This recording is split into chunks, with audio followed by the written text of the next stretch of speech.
Yeah. Well, let's hear from Guillermo. Let's get him in here. How did your big, I mean, huge win? Like I think that's as kayak anglers, that's like that's on the bucket list. That's one that you definitely want to take home, and you did it, and fairly local to you. I mean, you fished the Texas Louisiana stuff previously. So how much did that factor into your success? Well, I mean, honestly, this tournament gave me the opportunity to completely fish what I would consider my greatest strengths. To fish really fast, to make quick, short casts, quick, short, accurate casts, and I was able to do that the entire day, every day, all day, and I think that played a big part in helping me out. It just literally, from my perspective, I mean, when I got there on the first day of practice, I was kind of shocked how good it was fishing, and how, I mean, I hate to say this, but Dwayne Dwyer said it best. I mean, we were, in the if you guys watched the award ceremony, he literally said we just smashed them everywhere we went, Yeah. and that's just how it felt. And considering it was fishing to my strengths, I felt like, man, I might have a really good shot at this thing the way it's setting up, and it dang sure did. Unbelievable. Well, let's talk about the tournament, man. What you said you fished to your strengths. What exactly did you find when you showed up and started pre-fishing that set your mind like that?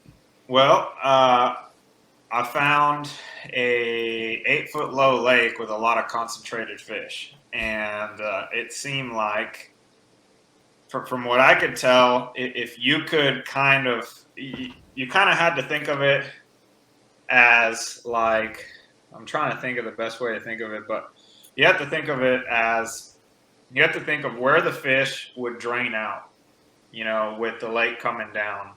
And Yeah. I used that, and I looked at a ton of Google Earth imagery, and I looked at a ton of historical images, and I tried to figure out, based on all the drawdowns from years past, where the fish would drain out, and from there, that's where I kind of designed where I was going to practice. And I mean, I found a couple little holes here and there, and I remember the first day I went in one of those holes, and it was just downright dumb. I mean, it seemed like every stick had a 20-incher on it. Every mat had a big old frogfish on it. I mean, it was honestly some of the most fun I've had bass fishing in a while. And I think Cody and Scotch can attest. Yeah. It was pretty good out there. Yeah, I It mean, was. I had fished it a little bit for the NC 2 years ago. I actually spent one of my days there, and I mean, it was kind of a night and day difference in how good it fished. And I So guess we could. you pretty much had your mind made up before you went in. That was the lake you were going to focus all your energy on, kind of into figuring it out pre-fishing.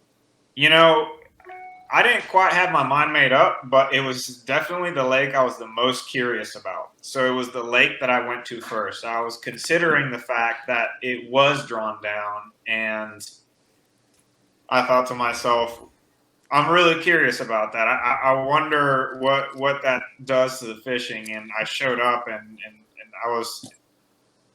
I got the answer pretty quick. And from then on, I spent, just like Cody, I spent every single day of practice on Bistineau trying to learn everything that I could.